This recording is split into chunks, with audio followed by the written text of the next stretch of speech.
We're a little bit late, but that's okay. Nobody cares. I hope nobody cares that we're a little bit late. Apologies. Hello, everybody who's watching us from Be Kind, No Excuses. It's Ree Pearson in beautiful, sunny Whitley Bay. It's been fantastic today, right on the seaside. And I'm here this evening, or this morning, or in this lunchtime with Suzanne Milbourne. Depends when you're watching this and where you're watching it. So if you are watching us on Facebook, woohoo, that's fantastic. If you're watching us on Instagram, give us a wave. And if you're watching us on YouTube, please share. I need as many subscribers as I can get, and I would really appreciate it if you can share the love that we're putting out with these posts. I'm just going to try and find us live on the page so I can share live into the group. So if you just give me a second, because I don't have any backup support this evening with the technology, and I'm just having to do this myself with my very own thumbs. So I've done that now. So if you're watching in the group, hello, hello, hello. Thank you very much. If you have any questions, it would be lovely if you could put questions in the comments. If I can see your question, I will try and keep on top of things. If I can't, myself and Suzanne will come back to your questions later, because we do value what you're asking about in this group. It's really important stuff. What else am I going to say? Yes, I'm Ree Pearson. I am the author of Be Kind, No Excuses. I've actually got... This is my... It's actually a bit dog-eared now. It's my working copy. And this is a guide for parents, carers, professionals and teenagers to help them recognise the signs of abuse in intimate relationships. So let's nip it in the bud before it actually starts. Or as it starts, I would use stronger language than nipping it in the bud, but I get wrong for that. So tonight I've got Suzanne with me, who's a very good friend of mine and lives around the corner. I don't know why we didn't just come and do it here or there. I should have just come and done it, and we could have had a cup of tea. And we were doing technology, with the technology, and it's like, oh, you live down the road. It wouldn't have mattered, would it? Wouldn't have mattered. What, 5 minutes from each other or something, aren't we? Like 5 minutes walk. There's a couple of pubs in between. Anyway, right. What we're going to talk about tonight, because Suzanne posted, because we are actually in another group where, with some other ladies that will collaboratively work with, working with parents of teenagers. And Suzanne, you tell the story about what happened to you this week. Yes, quite randomly, out of the blue, I got a message request on Messenger via Facebook. And when I opened it, it was from an ex-partner of mine from when I was a teenager. I'd have been 16 when we met and 21 when we broke up. And he was quite a challenging person to be with, not physically abusive, but certainly emotionally abusive when I look back. Quite controlling, with some quite fixed ideas about various things. And I got this message, and it came in about 3 o'clock in the morning, and I didn't pick it up till sort of 7ish when I got up. It was one at 3 o'clock and one at 5 o'clock, saying, hi, how are you doing? And here's my phone number if you would like to stay in touch. And I thought, and this is a man that I was with when I was 15, who was incredibly influential. And actually, after we broke up, I had nightmares about this man for years. Oh my. But it threw me back, this text. I mean, I've got no intentions of continuing to have any contact with him. I don't need to, and it's not wise to. And I don't know why he wants to be in contact with me at all. But it threw me back to being 15, and being quite naive, but being very, I suppose, very taken with this man who was a bit older than me. Not incredibly so, about 3 years. And being drawn in, really. And being, I don't know, your emotions, I think, when you're a teenager, are incredibly strong. And you it's almost like you're driven by them. And I think the point of the post was really to say that, as parents, when we're supporting teenagers in relationships, we've got to remember that we were teenagers once, and we need to kind of take ourselves back to how it felt to be in their shoes, because that can only help us and inform us in terms of how we support them and respond if they're in a relationship that's problematic for them. Yeah. That's, that does have red flags, that where someone is being abusive or controlling. Aye. So that And was I remember when I was 15, because your post kind of triggered me a little bit, because I Yeah. went out with the same guy for 3 years. I was 15 to 18. And I was absolutely besotted with him. Mhm. Absolutely. It was like you could say we grew up together. Mhm. He was a year older than me, and I absolutely fancied him. Do you know what I mean? Mhm. So even now, because I was like, oh my God, what would I do if he contacted me now? My butterflies in my tummy would be going. I know that. Really? Still after all them years? Still. I didn't love him, No. but I had those such strong emotions about him. Mm. And, we weren't very good for each other, and he was very controlling. And I was thinking, was it because it was the 80s? Because life's a lot different now, isn't it? But I Different, yeah. still think controlling's the same. I I don't think it think is. that's changed. No, it's the same. We just use different tools. Yeah. I think we just use different tools, because mine was in that was in the late 70s to the early 80s. Yeah. So we weren't texting or anything like that. It was just, We had CB radio. yeah, we never But used that. when I look back at that, as teenagers, we spent so much time together, like every day. Every day. Because he had a car. Mhm. He wasn't much older than me, so I was 15. He was 16. He passed his driving test and picked me up from school. I was like, he was sitting his driving test. He was just 17, and I was like, well, when he passed, pick me up from school. There was like no question that he wasn't going to pass. Yeah. Do you know what I mean? And he did. He pulled up outside the school and picked me up, and that was the end of it. Like, I hardly went to school after that. But I was just remembering the strength of emotion, like the strength of happiness was really strong, but when we're out, the strength of anger was really strong.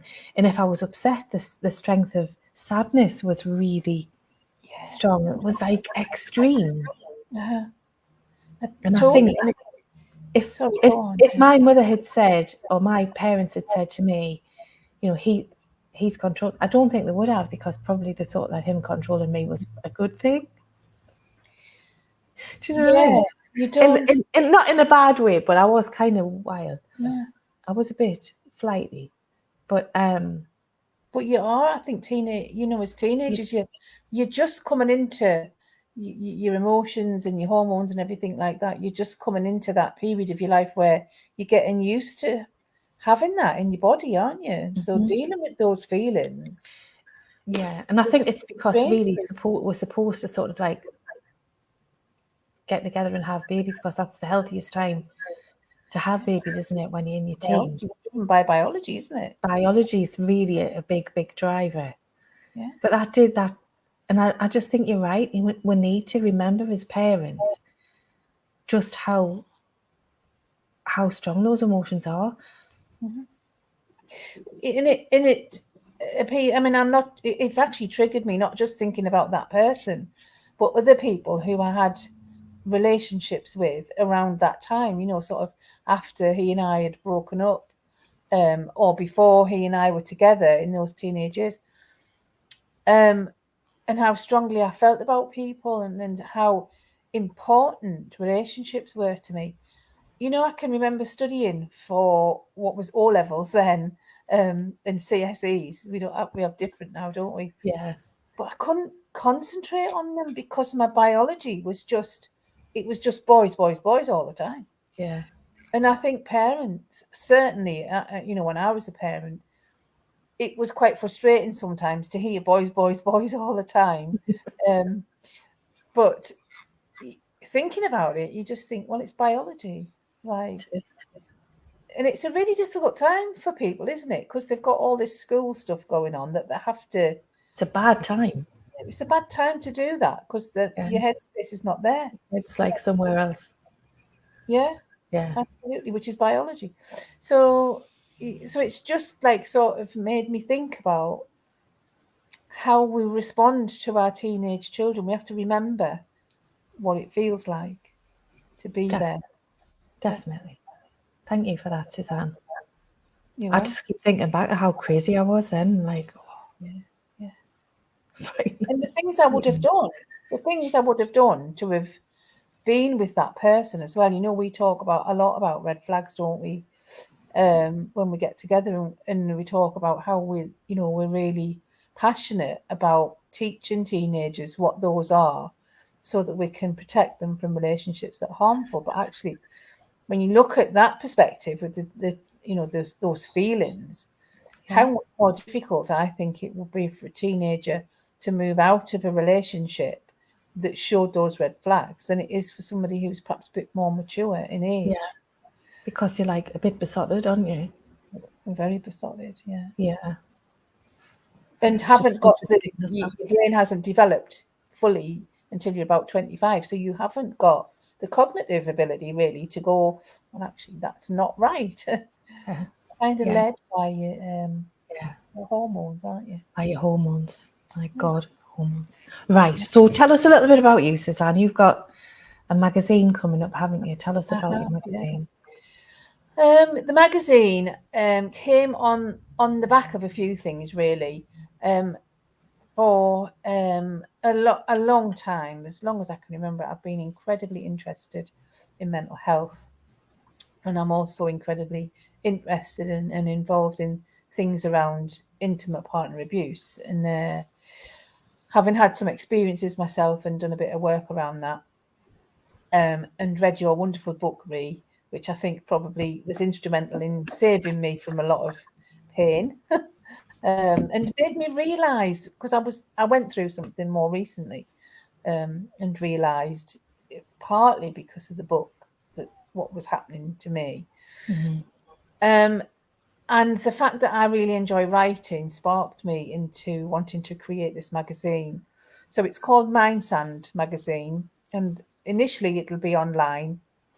But what I'm going to do is just gather some stories, and I'm looking for stories about mental health. I'm looking for some stories about domestic or intimate partner abuse or red flag behaviours or anything like that, or the two together. And I'm also looking for where businesses have got a mental health or a domestic abuse type story. So if you're a business and you've had your own mental health or domestic abuse journey, and your business has helped you get through that, or you've helped other people, or you do help other people with your business, then I'm interested in those stories. I've got no budget, so I can't pay anyone for a story. But what I can say to businesses is, I'll publish your story once I do publish, and it's free marketing for you, because I'll put your links in and everything. And it's really just to raise awareness, rather than, you read a lot of stuff online from professionals, which is good and important. But I always think personal experiences really help. They certainly helped to me when I was, exploring different aspects. And I think that's, what I'm looking for. Personal experiences, personal stories. And there'll be all sorts of other things in there, I'm hoping to put like sort of some spiritual aspect in, because I love all of that. So just like a magazine would be, as if you went and bought it in the shop, but online.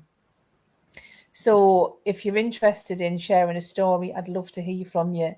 You can message me via Messenger on Facebook, or put a comment in this live. I think that's how it works, isn't it, really? If people want to do that. What I'm doing at the moment is collecting stories, and when I've got enough, I'll start to think about how I publish. Fantastic. So Sounds that's great. Yeah. So if you put your links in here, and or anybody who's watching, you can directly message Suzanne if you've got a story to offer. You could be in her first publication, and then you could say, well, remember that magazine that's so successful? I was in the first one. And if you write as well, if you've got like, particularly around, obviously within the topic areas, if you write poetry around those things or short stories or whatever, get in touch. I'm really interested in that. Thank you so much. Thank you for coming on this evening. I do appreciate it. It's the first time I've done a live with you, and I can't believe you haven't done it before. No, it's crazy. We should do more often. I get my voice back because my nose is still a bit like, because last week I remember I was full of cold, but I'm still full of cold.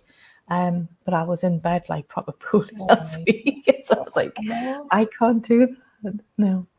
But yeah, I'm a lot better. I'm going to be better, fully recovered by the 11th of June, because that's the women only wellness gathering down at St. Circles in North Allerton. And I'm so gutted I'm going to miss that. Well, we're going to have to sort something out for the dates for next year, because it can't be on the same dates next year, because I want to be there. Yeah. So if anybody's not got their tickets yet, a Women Only Wellness Festival in North Yorkshire, it's on a campsite, but you don't have to camp if you don't want to, because there's North Allerton and Brampton, I think, is around the corner, and there's places to stay nearby if you don't want to slum it. But obviously I'm taking an inflatable bed and a proper tent. So I'm going to be lovely. I'm going to be cozy as a bug in a rug, because I love camping. It's going to be wonderful. We've got 25 different workshops, all included in the price of the ticket, and also a meal and some entertainment. And we've also got a lady coming with her gongs, ding, gongs, bing. And she is going to do a sunset vigil and a sunrise vigil with her gongs. I don't know if she realises that sunrise is at 4:30 in the morning on the 11th and the 12th of June. I don't know. It's very, very early. But it's up on a hill. It's going to be amazing. So that's what I'm going to be fully recovered for. So thank you, everybody, for watching. If you've got any questions, please put them in the comments. Please get in touch with Suzanne with any stories about mental health or intimate partner abuse. That would be wonderful to show some support for Suzanne. And thank you very much. And thank you, Suzanne, for coming on this evening at short notice. And we'll see you soon. Take care. Good night. Bye.